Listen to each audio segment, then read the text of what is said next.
నందమూరి మోక్షజ్ఞ తెరగంటం చేసేందుకు రెడీ అయ్యారు. ప్రశాంత్ వర్మ దర్శకత్వం చేసే మూవీతో ఆయన సినీ ఇండస్ట్రీలోకి వచ్చేస్తున్నారు. అయితే ఈ సినిమా బడ్జెట్ ఎంత ఉండనుందో తాజాగా సమాచారం బయటకు వచ్చింది. ఇది ఆశ్చర్యపరిచేలా అయితే ఉంది. God of masses Nandamuri Balakrishna తనయుడు నందమూరి మోక్షజ్ఞ తేజ తెరగంటం మూవీ ఖరారైంది. హనుమాన్ చిత్రంతో పాన్ ఇండియా రేంజ్ లో హిట్ కొట్టిన ప్రశాంత్ వర్మతో తన తొలి చిత్రాన్ని మోక్షజ్ఞ చేయనున్నారు. ఈ చిత్రంపై అధికారిక ప్రకటన కూడా వచ్చేసింది. దీంతో మోక్షజ్ఞ ఎంట్రీ కోసం ఎంతో కాలంగా ఎదురుచూస్తున్న నందమూరి అభిమానుల ఆకాంక్ష తీరనుంది. అయితే మోక్షజ్ఞ తొలి సినిమా బడ్జెట్ భారీగా ఉండనుందని తాజాగా సమాచారం బయటకు వచ్చింది. ప్రశాంత్ వర్మ సినిమాటిక్ యూనివర్స్ పీవీసీయూలో రెండో చిత్రంగా మోక్షజ్ఞ మూవీ ఉండనుంది. దీంతో అతన్ని సూపర్ హీరోగా ప్రశాంత్ వర్మ చూపించనున్నారు. హనుమాన్ తర్వాత ఈ సినిమాటిక్ యూనివర్స్ లో రానున్న చిత్రం ఇదే. ఈ చిత్రంలో గ్రాఫిక్స్ కూడా ఎక్కువగా ఉండే అవకాశాలైతే ఉన్నాయి.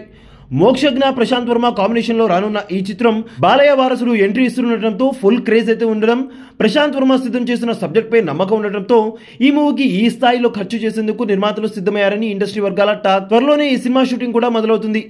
మోక్షజ్ఞతో ప్రశాంత్ వర్మ తెరకెక్కించే ఈ చిత్రం కూడా పురాణాల ఆధారంగానే ఉంటుందని తెలుస్తుంది. ఇంట్రెస్టింగ్ కథతో సూపర్ హీరో మూవీలా ఉంటుందని టాక్. ఈ చిత్రాన్ని ఎస్ఎల్వి సినిమాస్ పతాకంపై సుధాకర్ చెరుకరి నిర్మించనున్నారు.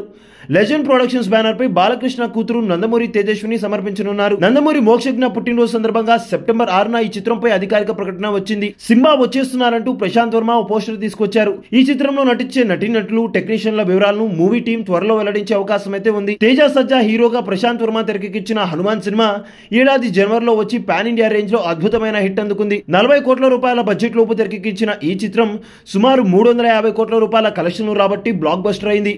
ఈ మూవీకి సీక్వెల్ గా జై హనుమాన్ ఉంటుందని ఇప్పటికే ప్రకటించారు. స్క్రిప్ట్ పనులు కూడా మొదలుపెట్టినట్టు గతంలో ప్రశాంత్ వెల్లడించారు. అయితే జై హనుమాన్ కంటే ముందే బాలీవుడ్ స్టార్ హీరో రణ్వీర్ సింగ్ తో మూవీ చేసేందుకు ప్రశాంత్ రెడీ అయ్యారు. అయితే అభిప్రాయ భేదాల వల్ల ఈ ప్రాజెక్ట్ ఆరంభంలోనే ఆగిపోయింది. దీంతో మోక్షజ్ఞతో మూవీనే ప్రశాంత్ వర్మ ముందుగా చేసేందుకు నిర్ణయించుకున్నారు. అంతా రెడీ అయ్యాక ఈ చిత్రం షూటింగ్ షురూ కానుంది. ఈ మూవీ తర్వాత జై హనుమాన్ చిత్రాన్ని ప్రశాంత్ వర్మ చేసే అవకాశం అయితే ఉంది.